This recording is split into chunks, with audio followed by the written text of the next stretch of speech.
What's up, gentlemen? It's a super emotional day for me. I've come to pay my respects. What's up, man? It's been a good run. I just wanted to come and say goodbye for now. I promise you'll be back. You always come back. Like literally, you're next to the mullet. He died like 30 years ago. Huge year, 2024. Skin fade, it's time for us to go. But until then, I'm gonna give you something all the kids are talking about. It's texture powder, the biggest thing. Gentlemen, let's get out of here. Today, I'm gonna tell you why the fade officially kicked the bucket. I'm also gonna go over some super sexy, fresh styles that you can try that are lower maintenance and look amazing. The first reason why I feel like you're not seeing it as much anymore is oversaturation. There was a time, right, for about 10 years that like everybody in social media, everybody that was like stylish and like looking good and into their looks and their hair was getting some type of faded hairstyle, right? Whether or not it was super short or bald or a little bit longer, this was the popular style. And then up top, it was gonna be a little bit more product, a little bit more effort in terms of styling. And then guys got to realize that, wow, this is really annoying. Which brings me to the second reason, and that is it's high maintenance. In order for a tight fade to look good, you basically have to go in every like 2-3 weeks max, or else it's gonna grow out and look terrible. And so guys are like, wow, this really sucks. I don't like having to make an appointment every 2 weeks to have fresh looking hair. And so that is one of the other reasons why I feel like the fade is officially like kind of dead. The other reason is it's expensive, right? Going in to get a haircut, whether or not it's a barber or a salon, is gonna cost you like $30 to $50 every single time. Which brings me to the third reason. Guys are opting for more lower maintenance grooming routines, all right? They don't want to fuck around and fuss with a bunch of products they don't want to use, a bunch of like gels and pastes and pomades and salts and this and that, and then use flat irons or hairspray or hair dryers. They just pretty much want to style it, put in the product, and go, right? Low maintenance, effortless style. Which brings me to the fourth reason, and that is a return to classic styles. All right, some of the styles that you're seeing that are becoming really popular were popular like 20, 30, 40, 50 years ago, and they're back. All right, and that's one of the things I just want to mention. All right, everything when it comes to style or grooming is trendy and cyclical. Whatever's popular now won't be popular forever, and what wasn't popular at one point will come back into style. Mullet. The mullet is the perfect example, right? Back in the day, the mullet was like awesome, and then it became like the butt of everybody's hair joke, right? It was terrible, and now it's back, bigger and better and longer than ever. Next reason is guys are embracing their natural textures. All right, before, if you had curly hair or wavy hair, you'd try and straighten it or use a lot of product in order for it to be straight or to stand up. Now, the beautiful thing is that guys are embracing the texture. The more texture, the better. And the last thing, and the last reason I feel, is this shift in grooming trends. The grooming trend in terms of a casual, sexy aesthetic is really gravitating more towards a messy, casual, intentional look. What I mean by that is you want to look good, but you don't want to look like you spent a lot of time looking good. So now what I want to do is actually go over my pick for the best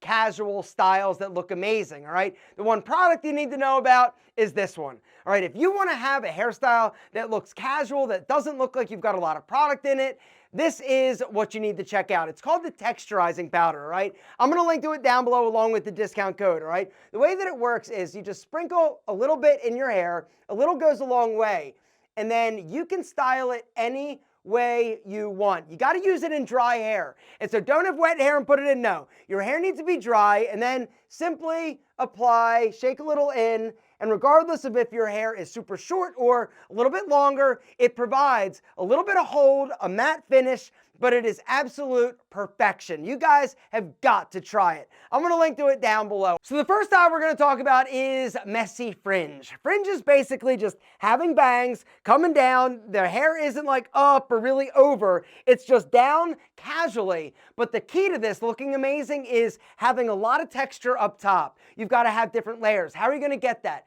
Through the cut and the products you're using. Like I said, sea salt spray is a must to give it a little bit of volume so it's not super flat. And then the texturizing powder also is another great product. Now, in terms of the cut, you've got to look for a stylist that can actually go in and create different layers by using a razor cut, or thinning shears or just a good scissor cut. There's a huge difference in a stylist cutting your hair as opposed to a barber. A barber typically is going to be amazing at fading, not the best when it comes to cutting lengths and layers.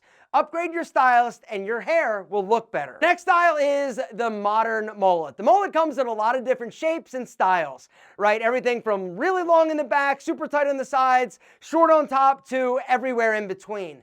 The thing that I love so much about the mullet is that even though the sides are a little bit shorter, typically you can actually do it yourself, because you don't need to get like a mirror and like get all like reverse action on the back. Cutting the back of your hair is hard. Doing a fade yourself is almost impossible. But tightening up the sides with beard grooming tools or hair cutting set, easy. And the beautiful thing is that it doesn't need to be perfect like a nice, perfect fade, right? There are fades and then there are like fucked up fades, right? I've gotten some really terrible fades. For a fade to actually even look good, it needs to be done by somebody that can actually fade hair. The beautiful thing though is that with the mullet, something that's tight on the sides, boom, a little bit of fading, you're good to go. Combine it with a beard, soul patch, or a mustache, you're killing it. The next one is the wolf.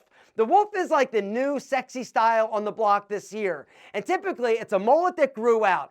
The layers are going to be a little bit longer. The hair is going to be a little bit longer. It's going to be long in the back, long in the front, long in the sides. It's going to be casually draping over your face. But in order for the wolf's cut to look good, or any longer style to look good, you've got to, once again, have texture. You've also got to have a proper haircut. It doesn't work to just have straight hair, right? All one length. It looks bad, it looks flat, it looks lifeless. Got to get the levels, you've got to get the layers, you've got to get a little bit of volume. That's what makes it look so amazing. The next style is the flow, right? A little bit longer, not as long as the wolf in the back, but it's basically a casual style. The hair is medium length, pushed back. Casually kind of draping back, it looks amazing, all right? A very casual, elegant style. Definitely a little bit more youthful and old money. Now, speaking of old money, the next style is the classic side part. I love the side part because it comes in a lot of different variations. In the old days, if you wanted to do some type of hard part with the skin fade, that was like the ultimate of maintenance. It was a pain in the ass. Now, it's a more casual side part. The sides aren't as tight, they're a little bit longer, so you can actually go 3 or 4 weeks in between cuts and not have it grow out. But the beautiful thing is that when the sides aren't super tight, you can simply grab your beard grooming tool or scissors and just edge up around your ear in order to keep the haircut looking good for longer. The French crop and the Caesar cut, also amazing. Now, a lot of times you're going to see these with very tight, faded sides, but what I'm talking about is hair that's grown out a little bit. Not super tight on the sides. It's a more casual, almost more natural look, but either way, they look amazing. Once again, it's about the texture. You got to make sure you've got lots of texture, lots of movement, and not have hair that looks crunchy or stiff. If you do, it makes you look like you've got a helmet. The key to these styles is the natural playfulness. Once again, it's about a casual look that doesn't look like you took too much time. The last style is the slick back. The slick back is an incredibly versatile style. All right, you can do this style with some of the other styles that we talked about. And it's one of the ways that you can basically dress it up or elevate it if you are somebody that is in a professional environment, or you're going to a black tie affair or some type of, nice wedding. All you got to do is basically push your hair back off of your face. All right, hold it in place with a high hold, low shine product like a Pete and Pedro putty, or some type of higher hold, high shine product if you want that wet look. But the bottom line is that the slick back is a great versatile style that looks amazing. It's casual, it's playful, and it's also like badass, like drug lord Miami Vice sexy. Bottom line is this, it works. What doesn't work is a skin fade because it's a pain in the ass. Rest easy, amigo, rest easy.